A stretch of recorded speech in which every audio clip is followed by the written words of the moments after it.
सकते। अगर अच्छी क्रियाओं को देख रहे हो कि प्रभु करा रहे, तो बुरी क्रियाओं का संकल्प ही नहीं उदय होगा। अहम गलित हो गया तो अहम में ही तो सारे विकार रहते हैं। हर समय प्रभु के सामने कृतज्ञ रहो। कितनी कृपा, क्या हमसे लेना है आपको? आप तो पूर्ण काम हो, हमें इतना दुलार कर रहे हो। बलिहारी प्रभु, वो बार बार मन उनके चरणों में लौटता रहता है। प्रभु का विधान सर्वज्ञता से पास हुआ है। वो खूब आगे की, पीछे की, मध्य की सब बात सोच करके उन्होंने आपके लिए विधान किया है। पहले से उन्होंने आपका उसमें मंगल विधान सुनिश्चित कर दिया है। कैसी भी परिस्थिति हो, कभी ऊबना मत, घबराना मत, अधीर मत होना, और अपने भगवत विश्वास में कमी मत आने देना। कैसी भी परिस्थिति हो, ये जरूरी है। उबना मत। बहुत हो गया कष्ट सहते सहते, कितना सहूं। नहीं, ये अगर ऐसा आ रहा है तो भी आप भगवद आश्रित नहीं हुए। नहीं, ऐसा आ ही नहीं सकता। बड़ा आनंद आता है कष्ट में, बड़ा आनंद आता है। पूरा का पूरा मन, इंद्रियां केवल प्रभु में होती है, क्योंकि कष्ट में कोई विषय की इच्छा तो होती नहीं किसी को भी। भारी पीड़ा है तो सब उसी में होती। जिसने अभ्यास किया है भगवत चिंतन का, आश्रय है प्रभु का, तो कष्ट में भाग के कहां जाएगा? उसी में तो एकदम तन्मय हो जाता है मन, इंद्रिया। आज जो आप भागवती का अभ्यास करते हो, तो आपको पूर्वाभ्यास परेशान करता है ना, विषय चिंतन। और जिसने पूर्व में खूब भजन किया है, तो आज विषयों के बीच में भी हो तो उसका भजन कैसे रुक जाएगा? सोचो जरा। आज आप खूब भजन की चेष्टा कर रहे हो, पर पूर्वाभ्यास आपको विघ्न पहुंचा रहा है ना। ऐसे ही यदि आपने भजन का अभ्यास किया, तो वर्तमान में कैसी भी दुखद, विषयमयी कैसी भी परिस्थिति हो, वो कैसे रुक जाएगा? जब असद अभ्यास सत अभ्यास के बीच में प्रकट हो रहा है, तो सत अभ्यास असत की सत्ता कैसे रहने देगा?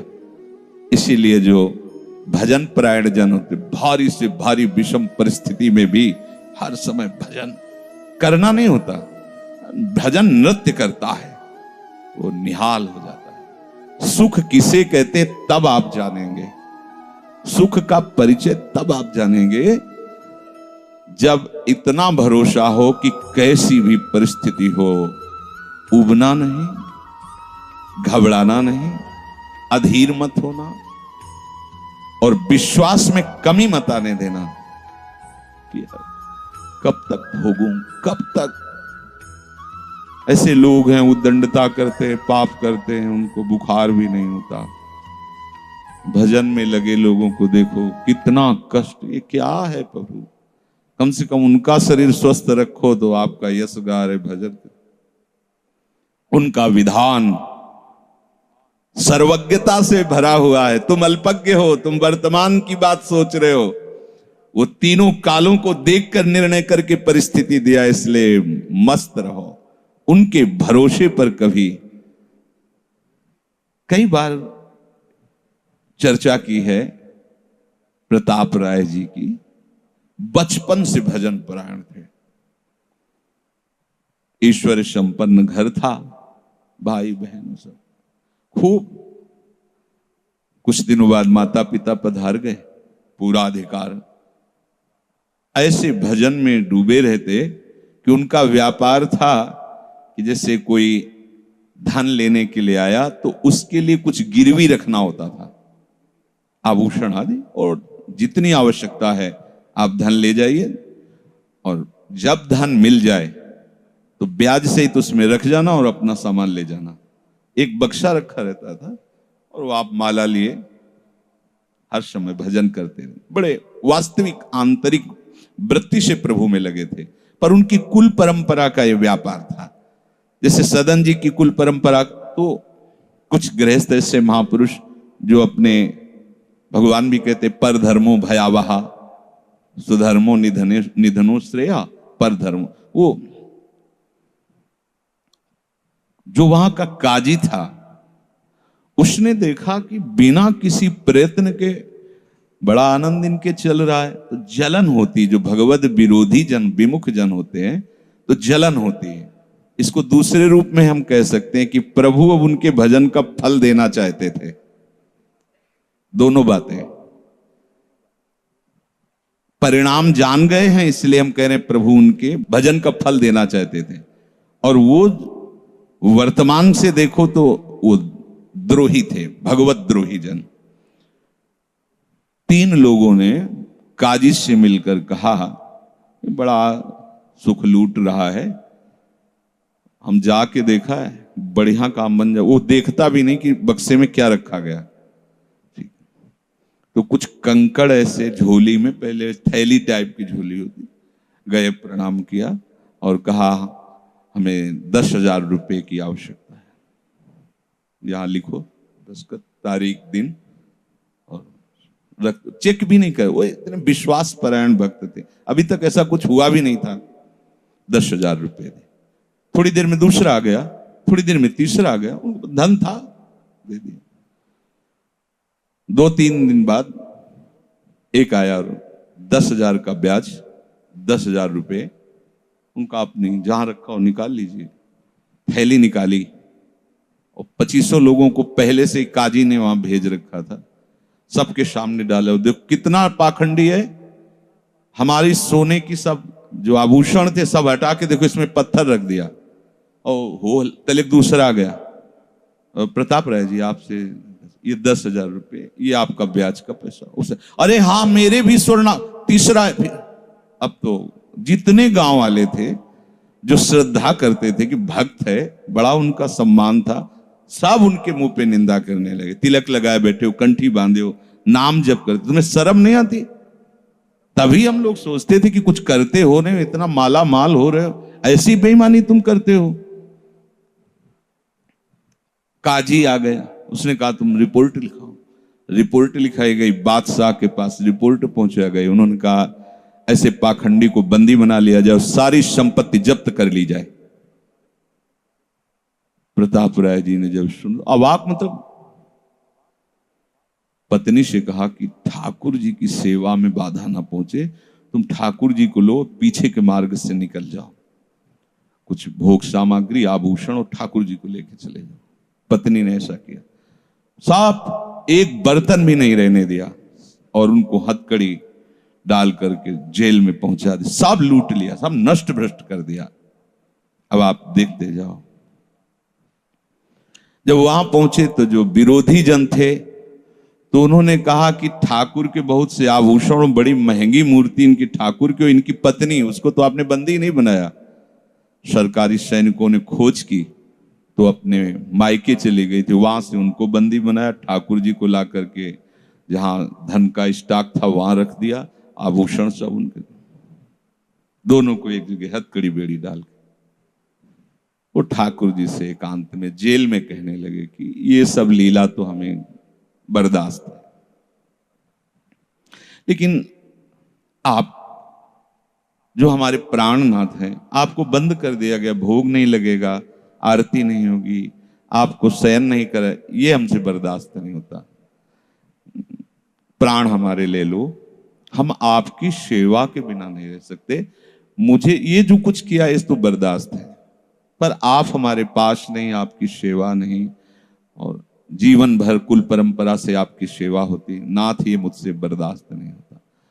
विकल होकर के रोए, तो वहीं गलबैया दिए प्रिया प्रीतम जेल में ही प्रकट हो गए, निहाल कर दिया। फिर आगे जो बड़ा चरित्र है, हम ये बताना चाहते हैं कि देखने में तो हमें लगा कि देखो ऐसे महान भक्त के जीवन में कैसी परिस्थिति आई, पर परिणाम देखकर हम ये कह सकते हैं कि ये फल वृत्ति आई, पूरे जीवन के भजन का फल कि सच्चिदानंद प्रभु का साक्षात दर्शन, साक्षात ऐसी महान स्थिति आगे उनकी वर्णन है। या कह रहे कि ऊबो मत, घबराओ मत, अधीर मत हो, विश्वास में कमी मत होने दो। अब प्रभु ने क्या देखा कि इसे ना संपत्ति के हरण का दुख है और ना इसे किसी सम्मान नष्ट का, पूरे जीवन भर सम्मानित रहे, गांव के सब भगत जी हैं, सब मिटिया मेट हो गया, इस बात का कोई दुख नहीं, केवल मेरी सेवा का सुख। आगे चरित्र में आता है फिर उन्होंने जो लीला की कि बादशाह चरणों में झुका, पूरी समाज के सामने उन तीनों ने स्वीकार किया मैंने कपट किया, फिर जय जयकार। ये तो उनके 1 मिनट का काम होता है, ये उनका तिनके को ब्रह्मा बना देना, ब्रह्मा को तिनका बना देना, ये उनका तो खिलवाड़ होता है। इसलिए कभी विश्वास कम मत करना, क्योंकि ऐसी परिस्थिति आ सकती है कि आपको लगेगा कि अगर भगवान होता, मान लो वहीं थोड़ा सा नकारात्मक सोच कर ली जाए कि ऐसा क्या, जीवन भर आपसे प्यार करके भजन, इतनी भारी बेइज्जती, ऐसा ऐसा। भक्त अगर ऐसा चिंतन करता है तो शरणागति नहीं, क्योंकि शरणागति में विपरीत चिंतन की जगह नहीं होती, शरणागति में संशय नहीं होता। उसकी कृपा के असंख्य रूप हैं, वो आवश्यकता अनुसार जब जहां जैसे चाहेगी वैसा रूप रख लेगी। और आप शरणागत हैं तो आपके लिए अब कृपा के सिवा कोई दूसरा होगा नहीं। बैठा लिए हृदय में, आप प्रभु के शरणागत हैं, अब आप पर कृपा ही कृपा होगी। पर लिखा हुआ कि कृपा असंख्य रूप धारण कर सकती है, कोई भी रूप उसका हो सकता है। अब आदर करना, अब आपके जीवन में केवल कृपा होगी, शरणागत है पर उसका आदर करना। प्रभु के कृपा में, विधान में जो संदेह कर बैठता है, विरुद्ध चिंतन कर लेता है, तो उसको कृपा छोड़ती नहीं है, उसके लिए कृपा भयानक रूप धारण करती है और घेर करके उसको कृपा सिंधु से मिला देती है। और जो हृदय की निर्मलता से, विश्वास से, प्रेम पूर्वक सराहता रहता है, वाह प्रभु अपना मानकर दंड दिया, बहुत अच्छा किया, आपने जो जो किया ना बहुत अच्छा किया प्रभु। अब लगता है कि आपने मुझे स्वीकार कर लिया, क्योंकि आप कुछ भी करने में अब हिचकते नहीं है, हमसे पूछने की जरूरत नहीं है, आप जो जो कर रहे बहुत। उसके लिए कृपा बहुत मृदु और शांत होकर प्रकाश रूप से उदित होती है और प्रभु के पास पहुंचा देती है। कृपा बख्शेगी नहीं। आप शरणागत हो, अगर ज्यादा चतुराई करोगे तो भयानक रूप धारण कर लेगी। अब तुम्हें जाना ही है प्रभु के पास, अगर सुलझोगे तो शांत सौम्य होते हुए आपको पहुंचा देगी। तुम विश्वास करो, इसी विश्वास से तुम्हें भगवत दृष्टि प्राप्त होने वाली है। कल हम कुछ उपासकों से बात कर रहे थे कि भैया ऐसा मत समझो कि अमुक समय तक साधना करने पर सिद्धार्थ अवस्था आती है, नहीं, अभी समझ ठीक कर लो, अभी सिद्ध हो जाओगे। अभी ये साधना से नहीं होता, ये समझ से होता है। आपकी समझ ठीक हो गई, अभी वही आचरण आने लगेंगे जो सिद्धों में आचरण। हम लोगों के दिमाग में बैठा हुआ 12 वर्ष 18 वर्ष ऐसा वैसा, 12 जन्म में भी बात नहीं बनने वाली, और 12 मिनट भी बहुत होते हैं। समझ जाओ, जैसे कोई कहे ऐसे ही बोल रहे हो। आपके पास कोई उदाहरण है? भागवत में 11 स्कंद में तितिक्षु ब्राह्मण का चरित्र पढ़ लो, और ये भगवान श्री कृष्णचंद्र जो उद्धव को उसका चरित्र सुना रहे, मतलब उसका यश गान कर रहे हैं। और वो खुद कह रहा है कि मैंने जीवन में कभी कोई साधन भजन की बात जाने तो धर्म नहीं किया। हुआ क्या? कृपा उदित हुई, सर्वनाश का खेल हुआ, और उसकी एकदम समझ ठीक हो गई। समझ पढ़ लेना उसकी।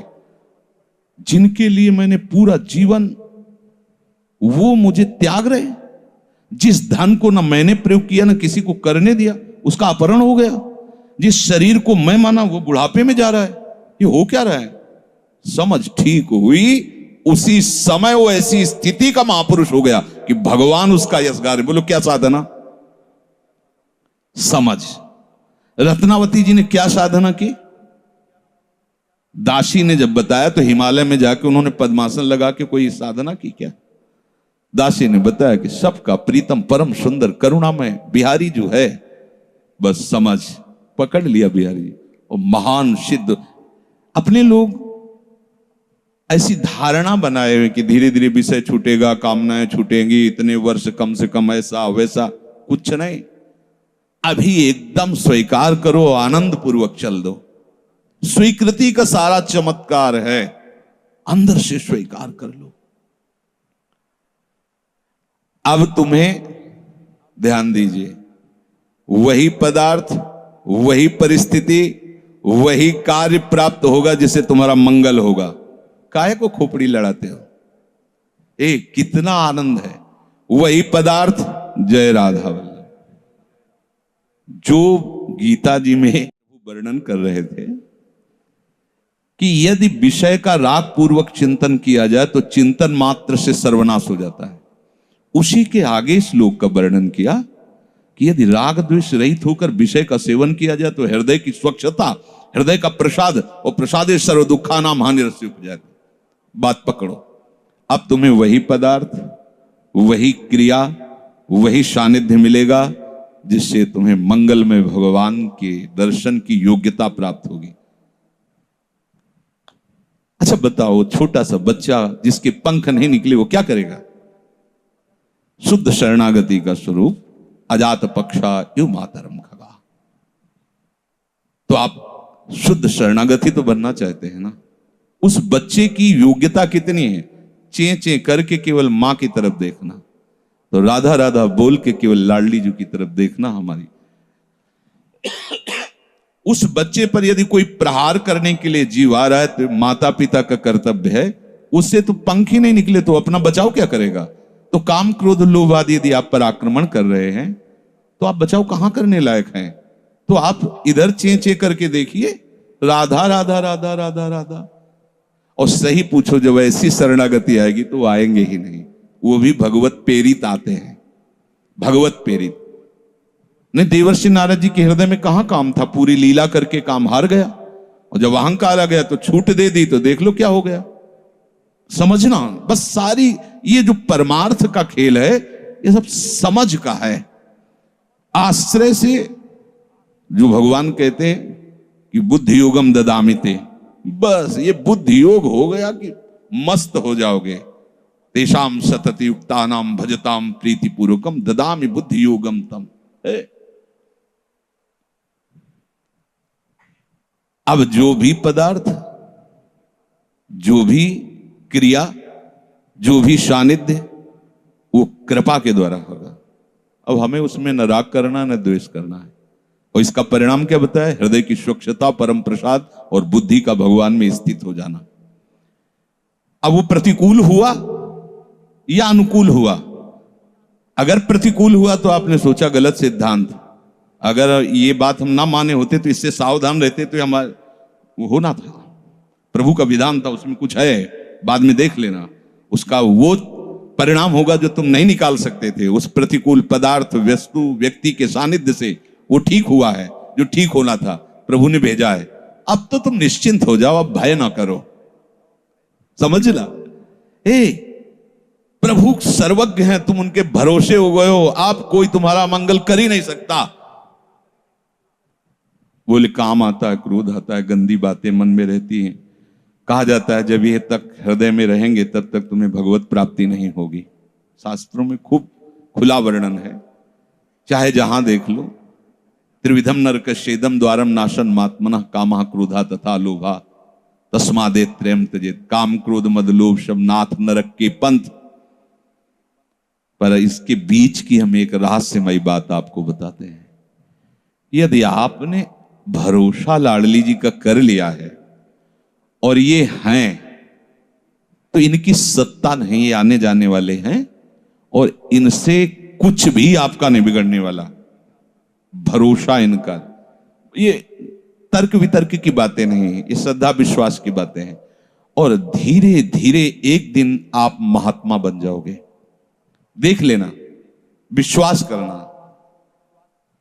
कुछ बातें ऐसी होती जो यहां की होती हैं, क्योंकि पूरा जीवन जिए हैं तो उसको देखा है। पढ़ी लिखी बातों को जब तक अनुभव में नहीं किया जाता तो ठीक से समझ में नहीं आती। अब जैसे ये बात केवल समझ में आ जाए कि निर्विकार हृदय ही भगवत प्राप्ति की योग्यता, बढ़िया बढ़िया शब्द है, लेकिन जीवन में देखा है कि इसमें विकार है, जीवन में देखा है इसमें बहुत सी घृणित बातें रही और कसर रखा नहीं साधन में, भजन में, साधन में, उपासना में, गुरु कृपा से छूट नहीं दी। जीवन हो गया 5 मिनट भी इसको छूट नहीं दी। हर समय जैसे दुश्मन पर सवार रहे। देखो बीमार हैं, बुखार, ये दुनिया का सब नाट, छूट नहीं है। अगर थोड़ी भी सांस है, चलने की हिम्मत है तो चलेंगे। ऐसा नहीं कि बीमार हूं पड़ा, नहीं, हिम्मत है तो बैठेंगे, चिंतन सब। पर विकार देखा है, काम भी देखा है, क्रोध भी देखा है, 20 वर्ष बाद भी ममता को भी देखा है। अब हम क्या करें? निराश होकर बैठ जाएं क्या? नहीं। तो भगवत प्राप्ति तो होगी नहीं। 20 वर्ष से चलते रहे, ममता भी देखा पीछे, काम भी देखा, क्रोध। अब क्या करें? बिल्कुल निराश मत होना। ये वो विधान चल रहा है जो आपको सच्ची शरणागति में पहुंचाएगा। पक्का, बिल्कुल ये अनुभव की बात कह रहा हूं, इसमें कोई क्यों में करने की जरूरत नहीं। आपको निश्चित भगवत प्राप्ति होगी। काम क्रोध ये स्फुरित होते रहें तो भी आपको निश्चित भगवत प्राप्ति होगी, क्योंकि आपने आश्रय लिया है लाडली लाल का। इस पर किसी का तर्क नहीं चलेगा। जैसे कोई कहे, तुम्हारे कहने से होता है, पता नहीं तुम्हारी छाती का अनुभव गलत हो तो, ठीक वैसे ही विषयों का सेवन करने वाला सुग्रीव, ठीक वैसे ही मदांध बाली, वो नहीं जानता भगवान को। भगवान सुग्रीव नहीं जानता। हनुमान जी कहते हैं कि महापराक्रमी चक्रवर्ती सम्राट महाराज दशरथ जी के पुत्र भगवान श्री राम हैं। इनसे मित्रता कर लो तो तुम बाली के भय से क्या, कोई भी तुम्हें भयभीत नहीं, काल भी भयभीत नहीं कर सकता। हनुमान जी पर विशेष श्रद्धा और विश्वास सुग्रीव का था, बहुत प्रीत है। एक तरह से उनके मंत्री हित, जैसा वो आदेश करते थे वैसा। एक भक्त पर विशेष श्रद्धा ने प्रभु से मित्रता करवाई, सामने अग्नि को साक्षी करके। ये इसके सुग्रीव के लिए नहीं, अग्नि को साक्षी करवाया भगवान के लिए कि आप निर्वाह करना। हनुमान जी बहुत भक्त चतुर होता है। फिर भी वो कह रहा कि ये मार देंगे बाली को। हनुमान जी, कैसी बात करते हो, इन पर संशय करते हो? बोले नहीं, अगर ये हमारा संशय मिटा दे तो मैं भय रहित हो जाऊं। क्या? ये ताड़ के वृक्ष हैं, एक बाण में ही एक दुंदुभि राक्षस जो क्या था, उसकी अस्थियां और ताड़ को बेच दें तो मैं मान लूंगा कि बाली को मार सकते हैं। भगवान का अमोघ बाण, हा मेरे प्रीतम हो, ये भक्ति है। एक महान भागवत शरणागत करवा रहा है, एक महान भागवत, लेकिन वो अपनी हर बात में प्रभु को जब खरा देख लेता है, वो अपना कहीं खरा नहीं है। आप देखते जाओ, भगवान ने बाली का उद्धार किया। जब प्रभु का तीर उसके हृदय में धसा हुआ है, प्रभु को देखा तो हृदय प्रीति, मुख वचन कठोरा। भगवान की तरफ देखकर हृदय में तो अपार प्रीति का हो भाग्य, हो भाग्य। क्योंकि चलते समय उसकी पत्नी ने बता दिया था होश में, जो भगवान है वही है, दूसरा नहीं। उनका भगवान समदर्शी, मेरे से बैर क्यों करेंगे? कोई सुग्रीव इतना बड़ा भगत तो है नहीं, बचपन से जानने, दोनों भाई हैं, दोनों एक जैसे हैं, तो मैं बैरी हूं और वो प्यारा हो, ऐसा क्यों हो सकता है? वो तो समदर्शी है। जब भगवान ने बाण मारा तो यही प्रश्न किया, बोला चितई राम की ओरा, हृदय प्रीति मुख वचन कठोरा, बोला चितई मैं बैरी सुग्रीव प्यारा, कारण कवन शब्द देखो, नाथ मैं मारा, मैं भी तो आपका हूं। नाथ शब्द दासत्व से है, मैं भी तो आपका हूं, प्रभु मुझे मारा और इसको आपने प्यार किया, क्या खास बात थी? तो भगवान ने यही बताया कि तुमने सुन रखा था कि मेरी शरण में आ गया है, बस। अब आप देखो क्या नहीं है सुग्रीव के पास। और आगे उसी चरित्र के सर्वज्ञ लेखक गोस्वामी श्री तुलसीदास जी लिखते हैं कि जेहि अग बधेउ व्याध जिमि बाली, सोई सुकंठ पुनि कीन कुचाली। कुचाली शब्द, वही कुचाल की। इसकी व्याख्या नहीं करनी है, केवल समझना है। महाभागवत परम बंदनी विभीषण जी, सोई करतूती विभीषण केरी, सपन हो राम तिंत जन अवगुण प्रभु मान न काऊ, दीन बंधु अति मृदुल स्वभाव, रहत न प्रभु चित चूक किए की, करत सुरत सैबार ये की। इसने मुझे अपना माना बस। और ये तो हरि का स्वभाव वर्णन किया। और लाडली जो हरि के वात्सल्य समुद्र की सार, वात्सल्य समुद्र सार। यहां तो नेक हूं नरिस को भूल हो न हो सके। ये कभी हृदय में सोचना कि मेरा हृदय विकारी है, तो पहली गलती तो आपने हृदयेश्वर के नाम ही हृदय नहीं किया। और दूसरी बात, अब मुझे परवाह क्या है? जब उन्होंने कहा मैं तुम्हें पास कर दूंगा, तो मुझे परेशानी क्या है? ककारा भी लिखना नहीं आता, उन्होंने अच्छे से नंबर ऊपर रख दिए तो हमारा काम बन गया। तो हमें अपनी शरणागति पर कभी अविश्वास नहीं करना। हमें अपनी स्थिति को देखकर कभी अपने प्रभु पर प्रश्नवाचक चिन्ह नहीं लगाना, तो इसका परिणाम होगा भगवत प्राप्ति। बिल्कुल आप अच्छे